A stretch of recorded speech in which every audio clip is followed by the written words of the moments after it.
정관용의 지금 이 사람. 여러분 안녕하십니까? 정관용입니다. 올해 초에 그 이상문학상 수상자로 결정이 됐는데 수상을 스스로 거부하면서 우리 문학계의 잘못된 관행을 널리 알리고 큰 변화도 이끌어낸 김금희 작가, 여러분 기억하시죠? 등단 11년 차랍니다. 김금희 작가. 소설이란 받지 않는 전화를 오래 거는 것이다. 수신 가능성이 제로에 가까울지라도 쓰는 사람 자체는 수신자가 있다는 자기 확신 아래 시도하고 실패하는 것이다. 이런 말도 남겼네요. 그래서 지난해 한 온라인 서점에서 한국 문학의 미래가 될 젊은 작가 설문을 진행했는데 당당 1등이 바로 김금희 작가였습니다. 얼마 전에 첫 번째 산문집으로 사랑밖의 모든 말들을 펴냈다고 해서 오늘 초대했어요. 소설가 김금희 작가를 함께 만나겠습니다.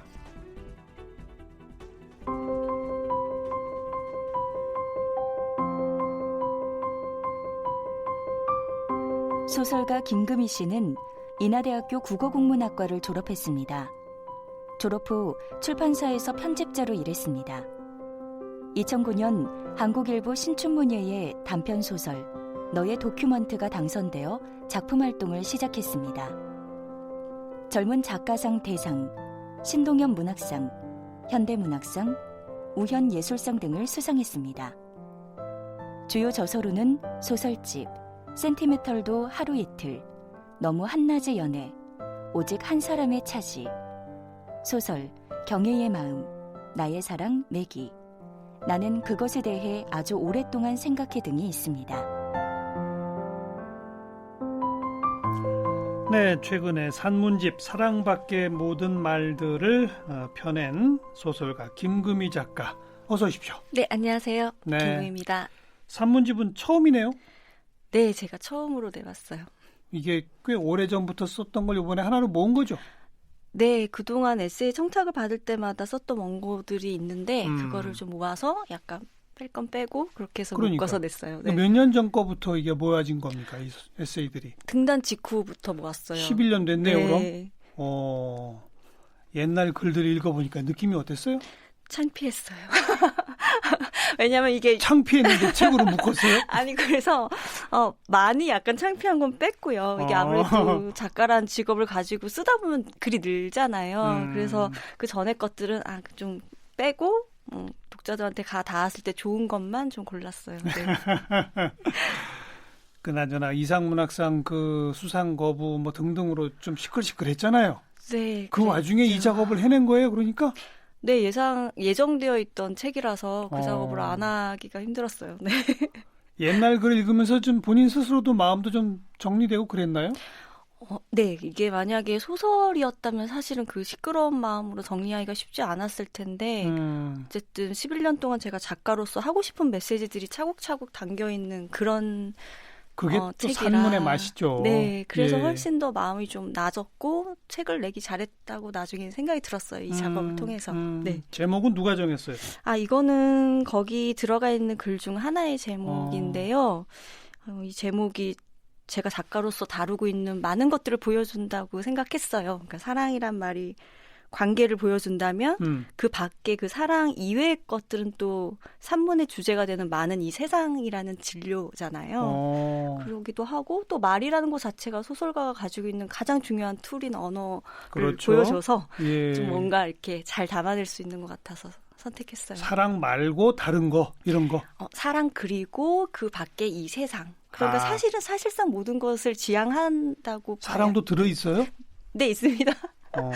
네. 이상문학상 얘기 안 꺼낼 수가 없는데 우리 청취자분들 가운데는 이상문학상 얼핏만 들었던 분들도 있거든요. 네. 역사가 굉장히 오래된 상이죠? 네, 역사가 굉장히 제가 태어나기도 전에 있었던 상이에요. 네, 그래서 한국을 대표하는 되게 중요하고 작가들도 소중하게 생각하는 상이죠. 네. 제1회 이상문학상 수상자가 누구였죠? 네, 김승옥 작가. 2회는? 2회까지는 제가 네, 그래서 제가 그동안 문학 공부를 하면서 만났던 상당한 작가들이 대체로 이상의 영예를 받았고, 예. 네, 그래서 이 상이 굉장한 독자들이나 작가들한테 권위를 가지고 있는 예. 상이었죠. 네. 우리 청취자분들을 위해서 1회가 김승옥, 2회가 이청준, 5회가 박완서, 11회가 이문열, 뭐 이 정도면 되겠죠. 이 상의 수상자라고 하는 통보를 언제 어떻게 받으셨어요?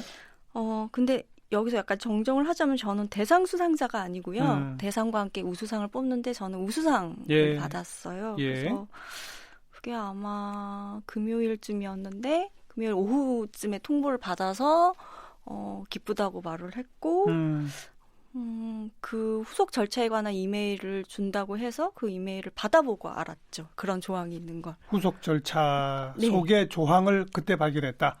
네. 이메일이 도착해서 이메일로 통보를 받았어요. 어떤 조항이에요? 상을 받은 이제 단편을 대상으로 하는데 그 단편 소설의 저작권을 양도해야 한다. 3년간. 3년 동안 네, 저작권 양도. 네. 그리고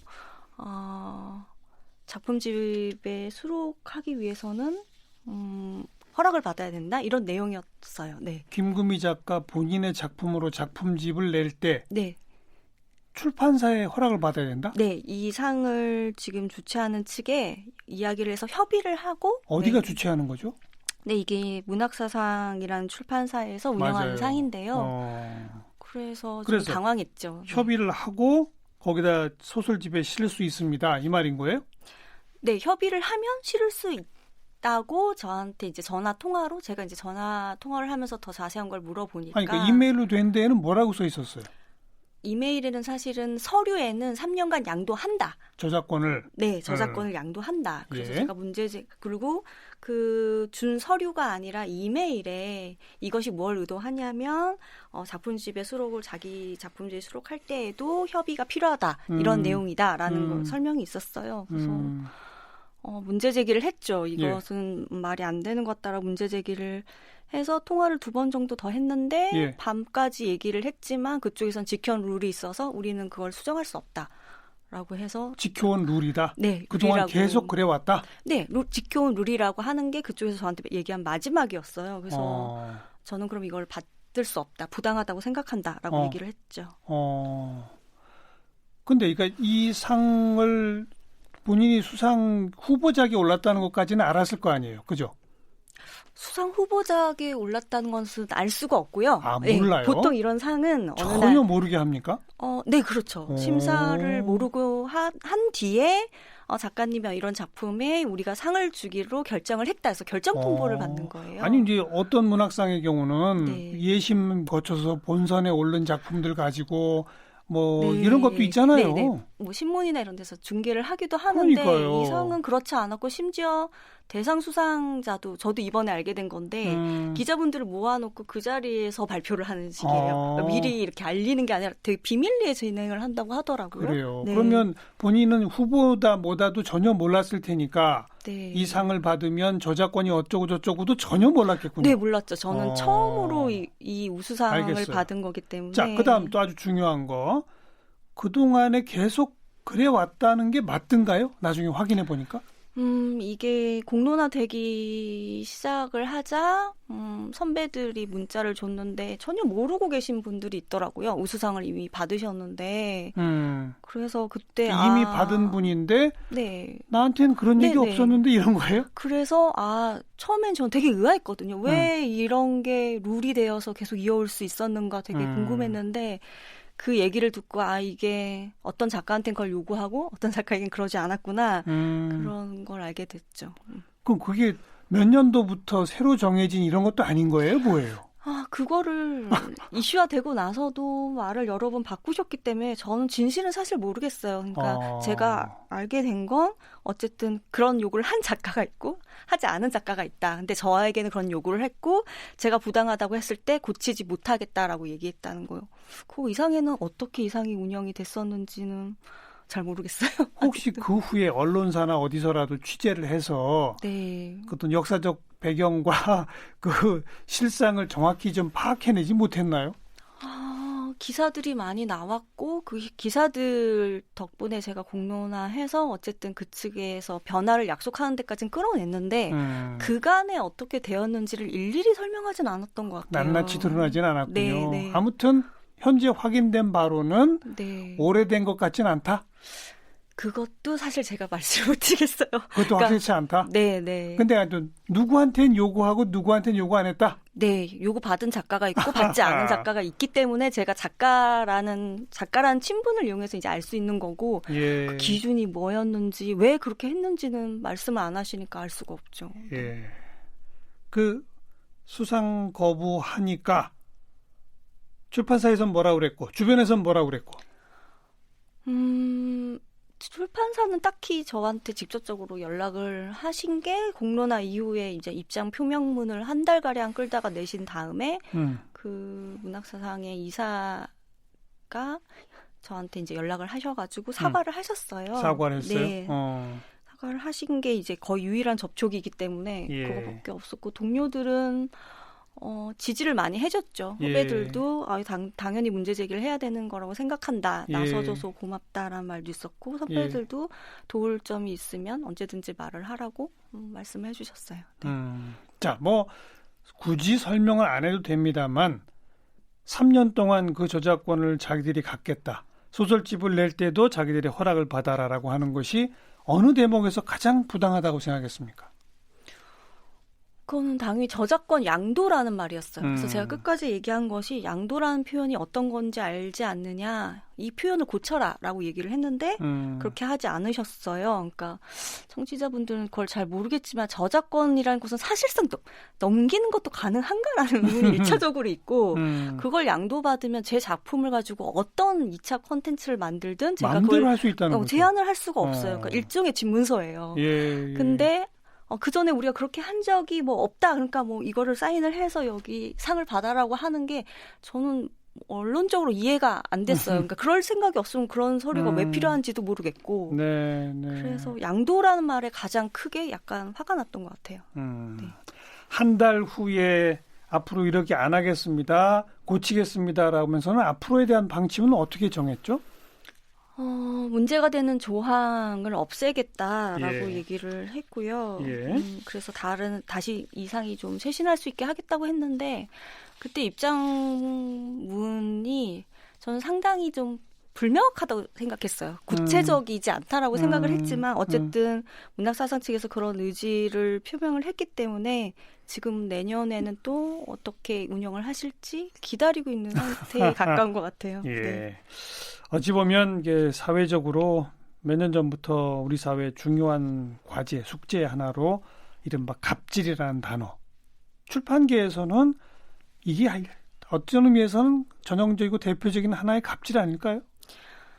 네, 그러니까 이 상의 권위에 대해서 좀 착각을 하신 것 같아요. 그러니까 예. 제가 작가로서 생각하는 건 이 상을 받으신 그 훌륭하신 작가 선배님들과 또 그 책을 사서 읽고 같이 감동해 주신 독자들이 만들어가는 상이라고 저는 생각하고 있는데 예.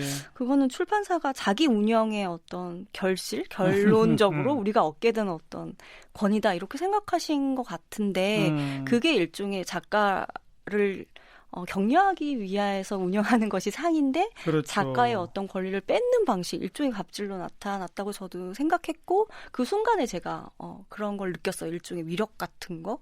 네, 그런 약간 부당한 어떤 계약 조건을 저한테 너무 당당하게 설명을 하실 때 우리가 베푸는 시혜를 네가 받는데 뭐 이런 식의 자세. 그렇죠. 왜냐하면 저작권을 제가 양도하면서까지 물론 좋은 상이고 훌륭한 상이지만 우수상, 이상문학상 우수상이 하지만 그렇게 제가 권리를 모든 걸 빼앗기면서까지 받아야 되는 격려는 아니거든요. 네, 네, 네. 어쨌든 소설 쓰기 시작한 지 10년 넘어 이렇게 사회적으로 인정받는 작가가 됐다라는 기분은 좀 있었습니까? 미처 그런 생각도 하기 전에 막 분노가 먼저 솟구쳤습니까? 아니요. 처음에 통보받았을 때는 우수상으로 선정되었습니다라고 들었고 제가 기쁘다고 말을 했어요. 네. 정말 기쁘고 좋은 소식이네요. 그렇죠. 그렇죠. 그래서 그 순간에는 내가 작가가 되기 전에 읽었던 그 수상집들을 떠올리면서 기분이 좋았죠. 근데 그게 그런 식의 어떤 권리를 빼앗기는 거라면 좋아하긴 힘들겠죠. 어떤 작가라도. 네. 처음부터 바로 등단을 목표로 습작으로부터 출발한 게 아니라 출판사 직원으로부터 출발했죠. 네, 대학을 국문과 졸업하고 예. 바로 취직을 했어요. 그죠? 네. 왜 국문과 있으면서부터 막 도전하고 그러나 사람들도 많잖아요. 제가 상당히 어렸을 때부터 꿈이 작가긴 했는데 예. 그때는 그냥 자신도 없었고 그냥 좀 뭔가 차올라야 된다고 생각했어요. 기다려야 된다고 생각했고 뭔가 내 안에 뭐가 가득 차야 된다. 네, 경험을 쌓아서 도전해야 되는 일이라고 생각해서 대학 졸업해서는 열심히 직장인으로 직장을 다녔죠. 출판사는 원해서 간 거죠? 네, 전 책 만드는 게 좋고 일단 제가 가지고 있는 게 잘 읽고 잘 쓰려고 노력하는 거기 때문에 예. 적성에 따라서 선택을 했죠. 몇 년 정도 그래서 출판사 일을 한 거죠? 6년 정도 직장 생활을 하고 그만두고 바로 등단을 했어요. 그만두신 건 왜 그만뒀습니까? 네. 물론 일은 되게 재밌었고 지금 생각해도 책 만드는 일이 굉장히 보람 있게 기억이 되는데 한쪽 편의 작가가 되고 싶다는 꿈을 가진 채 다른 사람의 책을 만드는 일을 하다 보니까 나는 언제 내가 내 그렇지. 꿈을 위해서 하지? 그런 생각들이 거의 30이 됐을 때쯤에는 한계에 다다른 것 같아요. 꿈을 지연시키는 어떤 상황이. 그래서 어느 날 결심을 하고 네, 회사를 나왔죠. 그렇죠. 내가 내 글을 쓰고 싶어 하는 사람이 남의 글 가지고 책 만드는 일만 하고 있다. 여기서 오는 그 간극? 네. 그러니까 제 책도 있고 다른 분 책도 만드는 그런 작가들도 있지만 그때는 뭔가 제가 꿈을 아무튼 외면하고 있다라는 느낌이 들었어요. 네, 그래서 그만두게 됐죠. 네. 그 전에 그러니까 출판사 있으면서도 끊임없이 습작을 하긴 했나요? 사실 직장 다니면서 소설 거의 어려워요? 못 썼어요. 네, 어려워요? 왜냐하면 편집자 자체가 야근이 되게 많은 일이 거라서. 많고. 네, 그래서 그땐 거의 한 편도 쓰지 않았던 것 같아요. 그럼 회사를 그만둬야 내가 쓸 수 있구나. 네, 일단 물리적으로 또 등단 준비라는 것은 뭐 상당히 이렇게 집중하고 있어야 되는 거잖아요, 작품에. 그래서 그만두고 나서야 좀 습작을 할 수 있더라고요. 네, 네. 조금 뭐 두렵거나 그러진 않았어요? 회사 그만둘 때? 그만두고 나니까 한 달 정도는 되게 좋았는데 점점 걱정도 되고 엄마도 약간 좀 걱정을 하시고 그러니까 그때는 좀 위축이 되기도 했죠, 사실. 그리고 어느 정도 걸렸죠? 등단까지? 사실 등단까지는 아주 오래 걸리지는 않았어요. 그 다음 해에 등단을 했거든요. 예, 네. 예. 뭐 자신 있었습니까? 아니면 조마조마했는데? 자신 없었죠. 자신이 있진 않았는데 예. 어쨌든 등단까지는 됐는데 그 이후가 또 작가가 쉽지 않더라고요. 왜냐하면 지면이 또 없으니까요. 그렇죠. 작가들이, 신인 작가들이. 오늘 제가 처음 시작한 것처럼 받지 않는 전화를 오래 거는 것이다. 네. 네, 그런 상황들이었어요. 그러니까 마감이 있으면 마감 때문에 열심히 이렇게 의욕을 발휘를 할 텐데 한 2년 동안 이제 청탁이 없고 제가 제 글을 기다리는 사람이 없잖아요. 네. 그러니까 자가 발전을 해가지고 작품을 써야 되는데 그게 참 되게 힘든 일이더라고요. 어떻게 하셨어요? 그래서 거의 매일 썼죠. 아무도 네네. 매일 혼자서? 네, 거의 매일 썼어요. 그러니까 뭐를요? 소설을? 네, 소설 썼어요. 그러니까 어느 한 편의 소설을 아니면 이거 쓰다가 저거 쓰다가 단편도 썼고 장편의 일부도 썼고 계속 매일매일 썼어요. 같은 시간. 네, 제가 주로 카페에 가서 하는데 카페 나가서 거의 매일 썼던 것 같아요. 그렇게 막 나오던가요, 글이? 안 나오죠. 그래서 단편을 지금 같은 경우는 한 2달 정도면 단편을 하나 쓰는데 그땐 6개월 걸려서 한 편을 쓰고 그러긴 했어요. 네. 근데 어쨌든 제가 작가인 걸 느낄 수 있는 시간이 그것밖에 없었어요. 청탁이 없을 때. 그냥 끙끙 매면서도 뭐라도 써야 한다 이런 강박이군요, 어떻게 보면. 강박일 수도 있고 좋게 말하면 노력일 수도 있는데요. 네, 그거를 계속 했죠. 네. 예. 그 2년이 지나고 나니까 어떻든가요? 2년 지나고 나서 이제 청탁이 들어와서 한 편 한 편 썼는데 너무 좋죠. 성탁이 들어오면 제 글을 기다리고 또 그게 지면에 실리면 독자한테 가닿을 수 있는 유일한 통로니까. 예. 그래서 그렇게 근근히 써서 5년 만에 이제 첫 책을 냈어요. 그때 정말 믿기지 않았죠. 왜냐하면 책이 안 나올 거라고 생각했거든요. 예. 센티멘털도 하루 이틀이라고 하는 제목의 소설집. 그죠? 네. 근데 첫 번째 소설집을 냈는데 신동엽 문학상을 타셨네. 네, 저도 깜짝 놀랐어요. 그래서 뭐지? 이렇게 어리둥절 했는데 되게 기뻤죠. 그 상 받았을 때. 보통 첫 작품집으로 이렇게 상 타는 것도 신동엽 문학상 같이 권위 있는 상 타는 경우가 거의 없지 않나요? 네, 흔하지는 않고 그때 상 받았을 때도 사람들이 첫 작품집으로 받은 거에 대해서 좀 신기해하긴 했어요. 상금도 좀. 네, 상금 지금은 2천만 원인데 제 때는 1,000만 원이었어요. 네. 그리고 그 다음부터는 청탁도 좀 계속 이어지고, 그죠? 네, 첫 책을 내고 나니까 선배들이 그랬거든. 첫 책을 내고 나면 좀 낫다. 네, 근데 네. 진짜 그때부터는 청탁이 있어서 되게 좋았던 것 같아요. 그때가 제일 첫 책 내고 두 번째 작품집 사이에 되게 왕성하게 기다리고 있는 글을 쓸 때가 제일 행복한 기억처럼 남아 있어요. 네. 이게 작가마다 좀 다르긴 한데 네. 원고 마감이라고 하는 것하고 본인의 그 작품 스타일하고 어때요? 마감 바로 직전에 가서야 쏟아져 나오는 사람이 있고 꼭 넘기는 사람이 있고. 저도 마감이 임박하면 모든 집중력이 발휘되면서 좀 터져 나오는 편인 것 같아요. 근데 그 전에도 물론 계속 글을 쓰고는 있는데 약간 예열 단계처럼 느껴지고 날짜가 임박해서야 이렇게 완성할 수 있는 어떤 에너지가 확 나오는 것 같아요. 네. 네. 그래도 심하게 어기거나 그러지는 않는군요. 네, 펑크를 내거나 그러지는 않는 것 같아요. 단편, 그다음에 장편. 장편 지금 몇 편이죠? 지금 장편이 하나가 나왔고요. 2018년에 경우의 마음을 냈고 이제 가을쯤에 두 번째 장편이 나와요. 그 제목이 뭐죠? 제목은 지금 알려드릴 수가 없어요. 그래, 비밀이에요? 연재가 이제 8월에 시작되기 때문에 아직 제목까지는 궁금하네요, 진짜. 단편하고 장편하고 어때요? 어떤 장단점이 있어요? 저는 단편이 제일 힘들어요. 글 그래요? 쓰는 것 중에. 네, 장편이 물론 그 작품을 쓰는 기간이 길어서 장악당하는 시간이 그만큼 긴 거니까 괴롭긴 한데 예. 단편은 분량상의 제한 아래 제가 가진 어떤 기술들을 되게 이렇게 잘 써야 된다는 압박 같은 게 또 여러 가지로 작용을 해서 네. 저는 단편을 어려워하는 편이에요. 더 어려워요? 장편보다? 네. 그러니까 스트레스도 좀 크고요. 그러니까 그게 시간적으로도 2-3달 안에 한 편을 쓰는 거기도 하고, 그리고 그게 분량이 정해져 있다는 거. 그래서 선택적으로 장면이나 인물이나 대사나 모든 걸 다 경제적으로 생각해야 된다는 게 좀 스트레스예요, 저한테. 네. 소설을 한마디로 말하면 뭐라고 말할까요? 소설은 저한테는 사실 모든 것인 것 같고요. 세상으로 본다면 사람들이 소통할 수 있는 여러 가지 중에 중요한 하나. 네, 그런 것 같아요. 그 소설을 소통의 도구 매개로 삼으세요? 네, 저는 작가와 독자 사이에?